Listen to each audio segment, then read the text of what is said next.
In a city commonly praised for art, architecture, and freedom of expression, few places make pedestrians anxious like Graffiti Alley. Whether the alley should be praised as a bastion for urban culture in the middle of a college town or an illegal residence for the homeless, one thing is certain. The writing on the alley's walls is a draw to a wide range of people. Now, Graffiti Alley, one of the most interesting locations in Ann Arbor, we're talking about a place that dates back before the Michigan Theater in the 19th century. Where did all of it come from? Over the years, new images have replaced the old as artists pass through the alley. But when did the drawings originate? And the interesting thing that I've heard is that when you try to scratch some of those pigments off, to dig behind to see what's actually there, it's impossible. Archival records indicate no evidence of a pre-Graffiti Alley. The graffiti predates even the Michigan Theater's construction in 1928.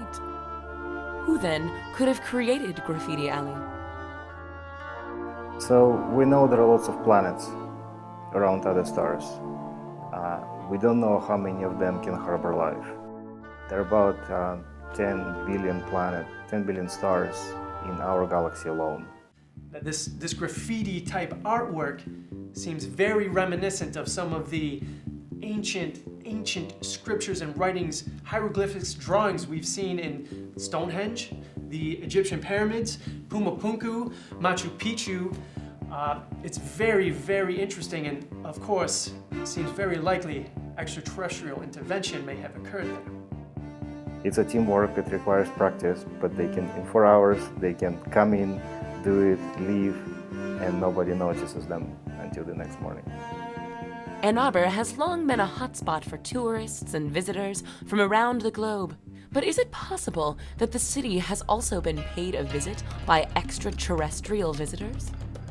Aliens do all sorts of patterns throughout the world. You see this crop circles, and you see sometimes paintings in caves that could not possibly have been done by humans, and you see the paintings in Graffiti Alley. On the ceiling of the alley, a block of text often fascinates and intrigues visitors. An excerpt from Carl Sandburg's book-length poem, The People, yes, published in 1936. Is it possible that a visit from otherworldly peoples may have influenced both The People, yes, and the writing in Graffiti Alley? Now, when people get abducted by aliens, that affects your literary output, your creative output. So now let's look at Carl Sandburg, the poet here in Ann Arbor. We have literary works that were very normal for his time. We have the abduction event, and then we have his literary works afterward, which seem very, very different, very odd, and very much like what Leonardo da Vinci was writing about back when he was abducted by aliens. Because when you're exposed to new ideas, when you just become aware of a much bigger universe, you become blind in the face of what it is, this alien reality.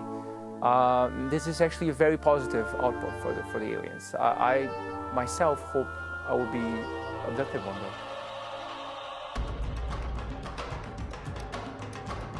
Along the bottom of a wall in the alley are pictures of individuals raising their arms to a superior individual.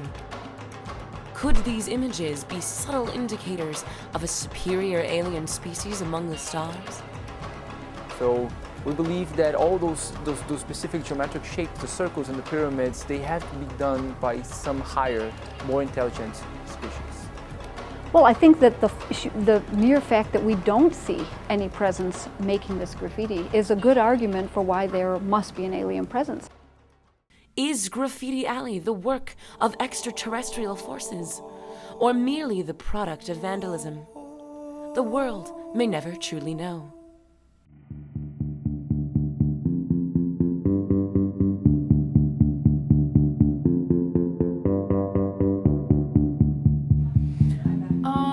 Let's see, I kind of usually try and avoid it because, parents always said don't go in alleyways and everything, and it's pretty scary, but actually, well, at first it's really scary, but then when I went in there, one day I was kind of walking on by, and it was 4 p.m. so it wasn't too dark, and I went in, and there's free gum in there. Have you seen the gum wall?